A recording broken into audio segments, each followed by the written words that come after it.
l'électricité. L'électricité, cela a toujours existé, mais au début, cela n'était pas très amusant.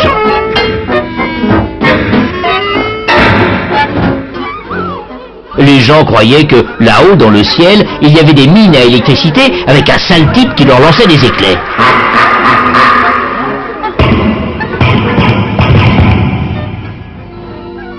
Et puis, 20-30 siècles après, tout change, s'illumine. C'est le miracle de l'énergie électrique. Alors pour les gens, ce n'est plus Jupiter avec ses éclairs, c'est la bonne fée électricité qui met du courant dans les fils. Aujourd'hui, bien sûr, on sait qu'il n'y a pas de fée, pas de mine à électricité, pas de miracle. L'énergie électrique, cela se fabrique. Cela se fabrique dans des usines à électricité, les centrales électriques. D'ailleurs, est-ce vraiment de l'énergie? D'un côté, oui, bien sûr, puisque cela fait de la lumière, de la chaleur. Cela fait tourner des moteurs. D'un autre côté, pas tellement, puisque pour la fabriquer, il faut consommer d'autres énergies.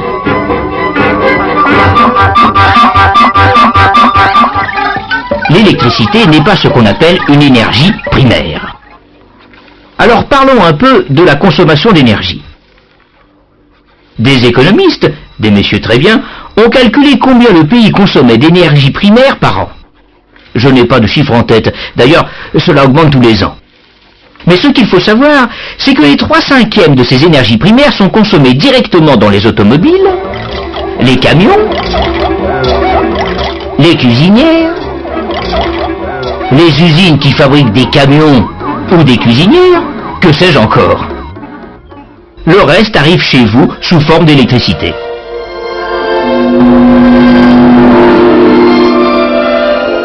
Quand Madame la Française moyenne branche pendant 1 heure son fer à repasser qui a une puissance de 1 kW, elle sait qu'elle a dépensé 1 kWh d'énergie électrique.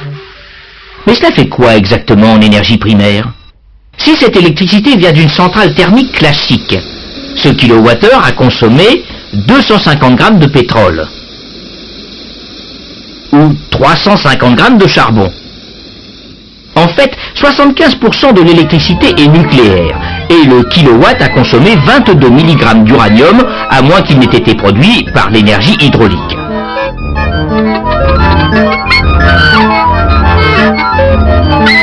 Et comme toutes les centrales françaises sont interconnectées, le kilowattheure moyen de Madame la Française moyenne se compose de toutes ces énergies à la fois.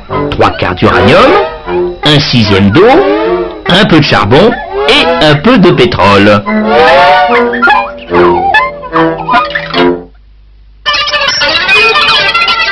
Mais ce n'est pas une raison pour laisser le fer brancher.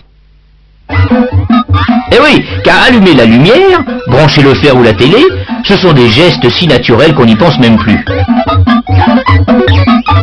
Bien sûr, il n'y a pas de miracle, mais au fond, est-ce qu'on sait vraiment ce qu'est l'électricité ?